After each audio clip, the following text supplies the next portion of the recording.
Olá, nós somos a equipe formada pelos alunos Francisco Eduardo Libel, Rodrigo de Oliveira Barbosa e José Aristides Baio, e vamos apresentar sobre o conceito de DevOps.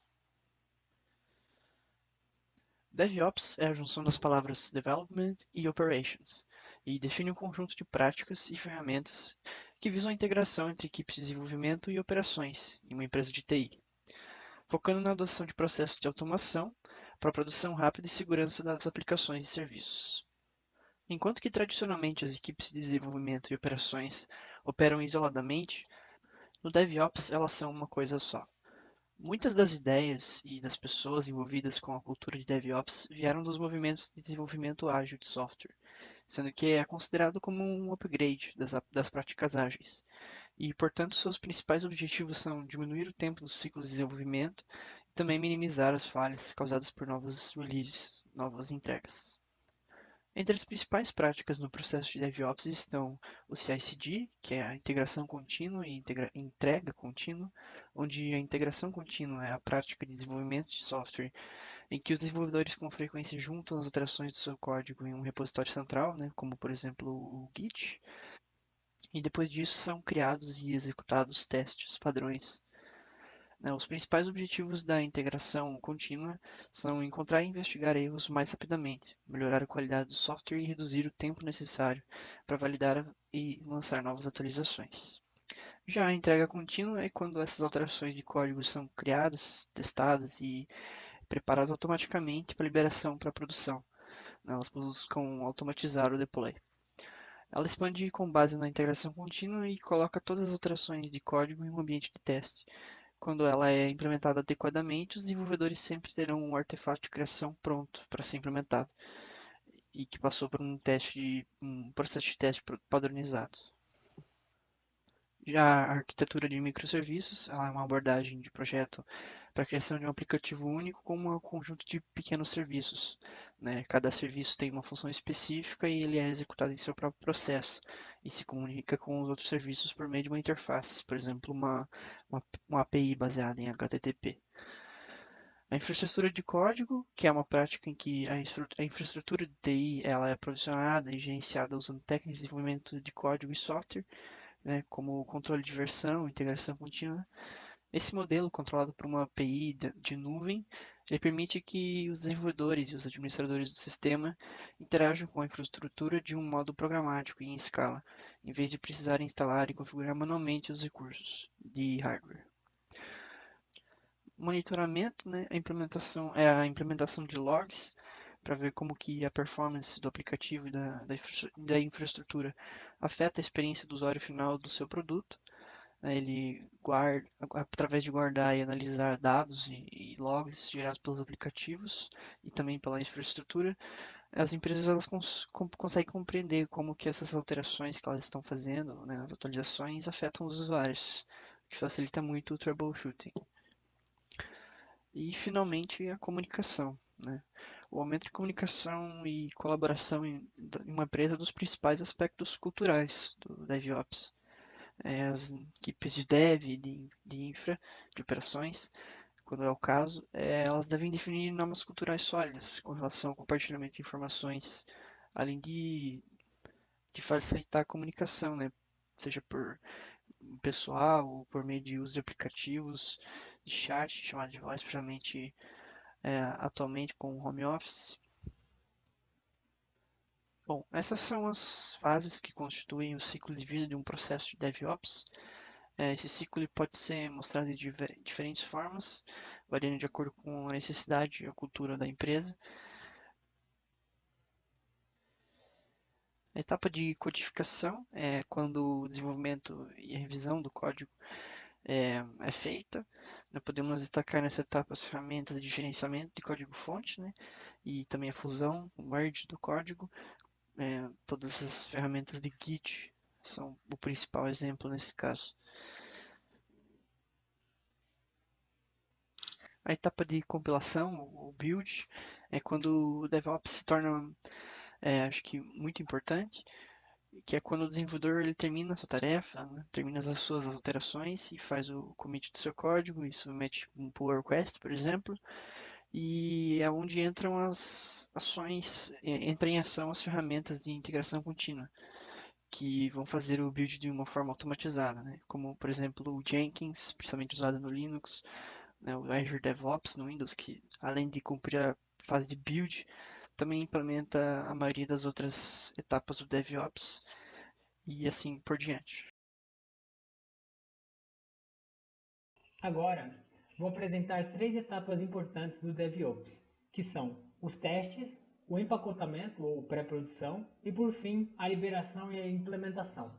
Na etapa dos testes é onde se verifica que a qualidade da versão do código é mantida durante todo o processo de desenvolvimento, e se essa qualidade é a mais alta qualidade possível a ser implementada na produção.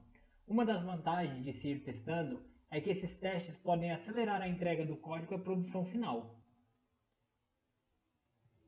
Essa etapa envolve basicamente testes contínuos, manuais ou automatizados, que é para garantir a qualidade ideal do código à medida que o código é escrito ou atualizado. Sempre há incrementos. Fazem interações do código, principalmente por meio de testes automatizados. É o principal questão do DevOps é a automatização, mas não se limita somente a isso. Há muitos testes que são manuais. As avaliações contínuas possibilitam diversas vantagens, como a redução dos custos, encurtamento dos ciclos de testes e um feedback contínuo de qualidade.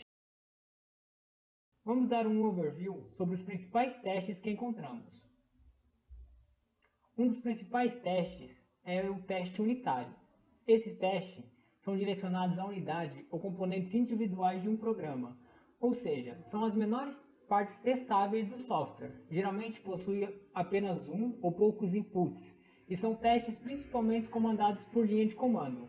Em resumo geral, trata-se do primeiro nível de automação de testes e é geralmente feito sobre o nível de métodos. Depois, temos os testes funcionais. É onde o sistema é testado contra as especificações ou os requisitos funcionais. Nessa etapa, as funções são testadas através das entradas, inputs, e avaliadas através dos outputs. Eles acabam por garantir que os requisitos sejam satisfatoriamente cumpridos. Posteriormente, vem os testes de interface de usuário. Nessa etapa de testes, já temos a interação com o computador através de imagens, ao invés de textos, como nos testes iniciais. Nessa etapa, os testes de interface têm como objetivo checar as telas de controle, através de botões, ícones, menus e etc. Por fim, temos os testes integrados. Esses testes validam a integração de módulos ou sistemas, onde o objetivo é garantir que a interface do sistema esteja de acordo com as especificações e também que os sistemas estão se conversando ou se comunicando conforme esperado. São testes muito mais complexos de se executar e dependem de uma integridade maior do sistema, não só software, como hardware muitas das vezes. Outra etapa importante do DevOps é o empacotamento e pré-produção. São atividades desenvolvidas assim que a liberação do código estiver pronta para implementação. Muitas das vezes é chamado de teste final ou já de pré-produção. Nessa etapa, o processo de compilação transforma códigos-fontes em artefatos de implementação, ou seja, um produto que podemos instalar em nossas máquinas, por exemplo. É onde os desenvolvedores especificam o sistema operacional, os requisitos do aplicativo e os requisitos de configuração como um container, uma caixa, e disponibilizam para instalação. Uma importante ferramenta dessa etapa é o repositório de pacotes, mas também podem ser chamados de sistema de gerenciamento de pacotes ou gerenciador de pacotes. Sua função é agrupar o software em pacotes funcionais que podem ser enviados para o lançamento. No mundo DevOps, esses pacotes incluem, entre outras coisas, mas principalmente, compilações de infraestrutura, onde o repositório de pacotes é responsável por permitir consistência e segurança no lançamento da solução final. Destaque para o banco de dados de independência e controle de versões de software, que permitem um processo de compilação sem erros. Todo esse processo busca a diminuição do tempo entre a geração da ideia e a implementação de um produto, sendo a base do conceito a entrega contínua, onde temos equipes multidisciplinares com técnicas de testes automatizados, integração permanente, desenvolvimento de software em alto padrão, controle de qualidade dos códigos, empacotamento de entregas e implementações rápidas e sequenciais. Chegamos agora na etapa de liberação e implementação. Essa etapa do processo geralmente envolve gerenciamento de mudanças, aprovações de liberação, automação da liberação, implementação em produtos e etc. A entrega é, portanto, um processo de implementação dos softwares nos ambientes de produção de maneira consistente e confiável. Essa etapa também inclui a implementação e a configuração da infraestrutura fundamental, totalmente governada pelo cliente, onde as equipes definem um processo de gerenciamento de versão com estágios claros de aprovação manual. Elas também podem definir processos automatizados que movem os aplicativos entre os estágios até que sejam disponibilizados aos clientes. A automação torna o processo escalonável, repetível e controlado. De modo geral, além de desenvolver, testar e integrar todas as modificações, o DevOps exige a implementação contínua. Ela se refere à validação do código desenvolvido. Com isso, as equipes que praticam DevOps com frequência podem atuar e entregar com facilidade, confiança e tranquilidade. A próxima etapa, então, do DevOps é a configuração, ou seja, como o servidor, os data centers de uma aplicação vão ser criados. Antigamente era muito comum a configuração física de hardware, ou seja, quando fosse lançar uma aplicação, seria necessário construir um servidor, ligar máquinas físicas reais e configurar o hardware manualmente, ou seja, selecionar processadores e memória e disco rígido para essa aplicação fisicamente.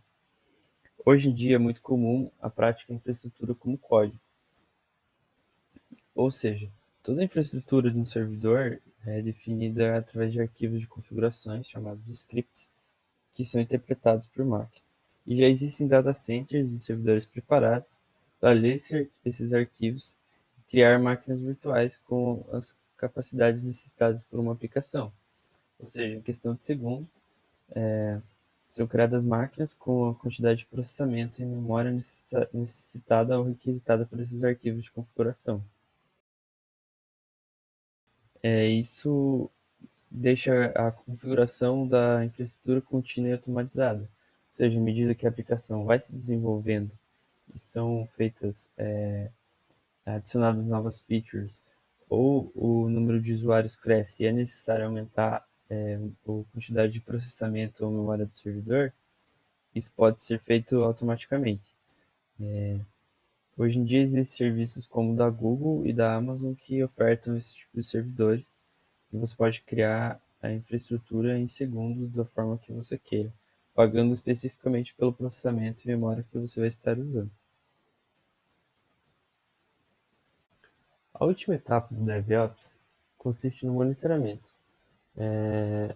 A principal prática utilizada nesse caso é o gerenciamento de performance da aplicação, ou seja, medir a experiência final do usuário, o runtime da aplicação, ou seja, capturar a transação entre todos os nós do sistema e o usuário e o servidor, e ter as métricas de como ocorre o fluxo dentro de uma aplicação, business transactions, ou seja, ter métricas para medir a qualidade dos serviços entre provedor e consumidor, monitoramento profundo de componentes, que significa ter um overview em tempo real de como funciona as transações as requisições do usuário, o monitoramento profundo de componentes, ou seja, ter um overview em tempo real do sistema, desde a execução do código-fonte,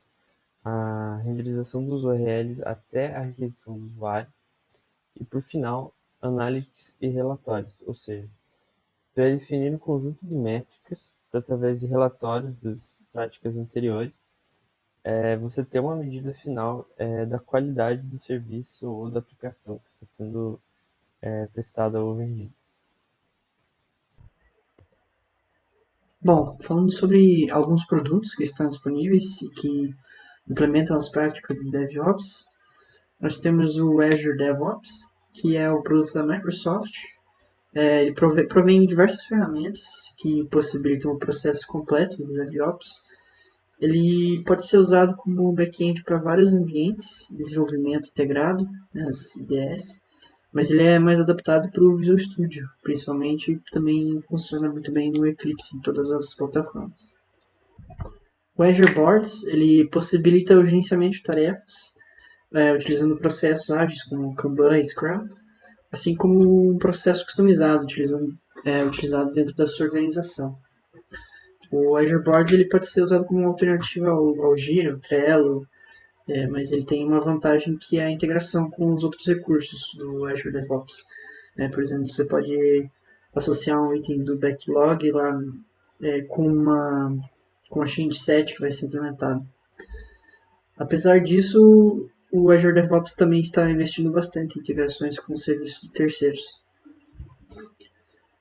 Além de ele oferecer recursos como os quadros Kanban, os backlogs, work items, o Azure DevOps oferece alguns recursos interessantes, como dashboards customizáveis, integração com Power BI, Wikis, integração com Slack e Teams, habilitando então uma colaboração muito mais fluida e contínua para a sua organização.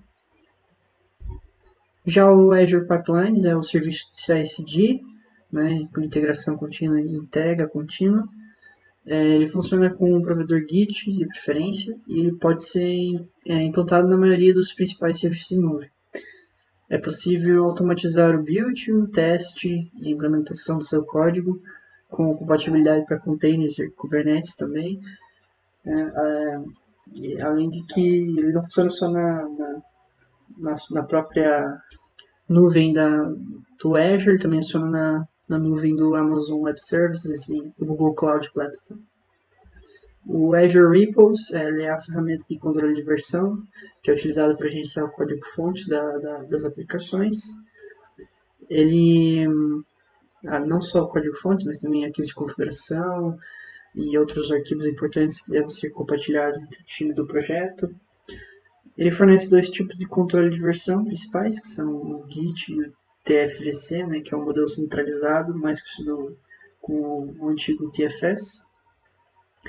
E, finalmente, o Test Plans, onde que é possível criar uma vasta gama de planos de teste automatizados e suítes de testes manuais também, específicos para uma sprint ou para uma milestone específica, por exemplo. E, além disso, temos o Artifacts, que é onde você pode fazer o gerenciamento dos pacotes, totalmente integrado com as pipelines do CI/CD. Por exemplo, você pode criar pacotes NuGet, Maven, Python, NPM, de fontes públicas e privadas e compartilhar com a sua equipe. Falando um pouco sobre a Amazon Web Services, o AWS, ela é a plataforma de serviços de computação em nuvem da Amazon e ela também possui muitas ferramentas para a implementação de DevOps. Entre as ferramentas de CI/CD estão o AWS Code Pipeline, que é para criar, testar e implementar as alterações do código, o Code Build, que compila, roda os testes e produz os pacotes prontos para implementação, Code Deploy, que automatiza as implementações do código para as instâncias, e o CodeStar, que facilita a implantação das aplicações na nuvem. Também podemos destacar o Elastic Container Service, que é o serviço de gerenciamento dos containers para implementação da arquitetura de microserviços, o Lambda, que permite a execução de código sem provisionamento ou gerenciamento de servidores, algumas ferramentas de infraestrutura como código, como o CloudFormation, e finalmente o CloudWatch, que é o serviço de monitoramento para os recursos da nuvem da AWS. Alguns usuários da Amazon Web Services são o Facebook, LinkedIn, ESPN e BBC. Um caso de uso muito interessante é o da Netflix, que adota fortemente a cultura de DevOps. A Netflix ela usa uma arquitetura orientada a serviços para implementar a sua API, que trata a maioria das requisições do site, que são cerca de 2 bilhões por dia. Essa API ela é dividida em muitos microserviços, com cada um desses serviços gerenciados por um time. Isso permite que os times trabalhem de forma relativamente autônoma e decidam por eles mesmos quando e com qual frequência eles vão implementar novas funcionalidades. Os desenvolvedores eles constroem, implantam e operam seus próprios clusters de servidores e têm responsabilidade sobre problemas ocorridos em seus setores. Os deploys eles são completamente automatizados e quando um serviço precisa ser implementado, o desenvolvedor primeiro adiciona as alterações no repositório, onde ele é selecionado pelo Jenkins, que é o serviço que eles usam, que posteriormente realiza a construção de um novo pacote de aplicação. Após isso, uma nova imagem de máquina virtual, de VM, ela é criada a partir de uma imagem base que contém uma distribuição Linux, além do software que todos os servidores da Netflix executam. Em cima dessa estrutura, um pacote de aplicação é instalado. Para implantar essas imagens das VMs na infraestrutura da empresa, a Netflix construiu um sistema chamado Asgard, que é uma interface web onde as imagens das VMs podem ser instanciadas para criar novos clusters. Todo cluster consiste de pelo menos 3 instâncias para garantir uma redundância. Se uma falhar, ele tem mais 2 de backup. Assim que a nova versão inicializa e se registra utilizando o registro do serviço da Netflix, chamado Eureka, o balanceador de carga direciona todo o tráfego para o novo cluster. Falhas acontecem com frequência na infraestrutura gigante da empresa. O software, portanto, ele precisa ser capaz de lidar com todo tipo de falha. E mesmo se essas falhas não acontecem naturalmente, a Netflix implementou um sistema chamado Siminar, que ele provoca essas falhas propositalmente. Ele consiste em um número de macacos digitais que introduzem falhas de forma randômica. Por exemplo, o Chaos Monkey, que é chamado, ele derruba aleatoriamente servidores, enquanto o Latency Monkey introduz aleatoriamente latência na rede. Assegurar que as falhas ocorram constantemente torna impossível para os times ignorarem os problemas que estão acontecendo e cria uma cultura onde uma das prioridades principais é a resiliência às falhas. Muitas partes da infraestrutura da Netflix elas já são open source, estão disponíveis atualmente no GitHub. Um grande objetivo da Netflix atualmente é ter toda a sua infraestrutura liberada para que outras companhias se beneficiem dela. Bom, além do DevOps, existem outras metodologias relacionadas que são ou extensões do DevOps ou englobadas dentro do DevOps, que é relevante citarmos aqui. Então, temos as metodologias ágeis, que foi onde surgiu essa ideia de criar primeiro um MVP, um produto mínimo, e a partir dele iterativamente ir desenvolvendo algo mais complexo. Ou seja, é aí que surgiu essa ideia da Continuous Delivery, Continuous Integration. Então também temos o ArcOps, que é uma extensão do DevOps, onde a arquitetura do sistema é considerada uma classe primária, ou seja, a base para o desenvolvimento e não o código-fonte. Então, é como se fosse DevOps, mas é centralizado na arquitetura do sistema como um todo e não no código desenvolvido.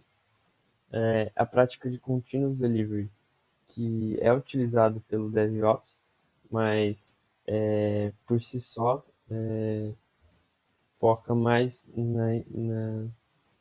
na automatização da entrega, porém o DevOps também foca na junção de todas as práticas para ter o melhor funcionamento do conjunto final, e não simplesmente só no delivery. Temos também o DataOps, que seria a aplicação do DevOps dentro de aplicações de Data Analytics, ou seja, a utilização dessas práticas e metodologias dentro de uma aplicação desenvolvida especificamente para análise de dados, ou análise de dados de uma aplicação. Também temos o DevSecOps, que é um conjunto de métodos aplicados ao DevOps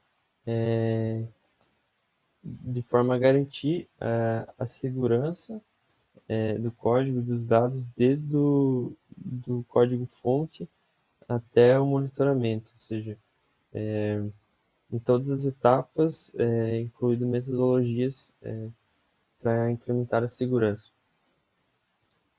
E essa foi a nossa apresentação sobre DevOps. Muito obrigado.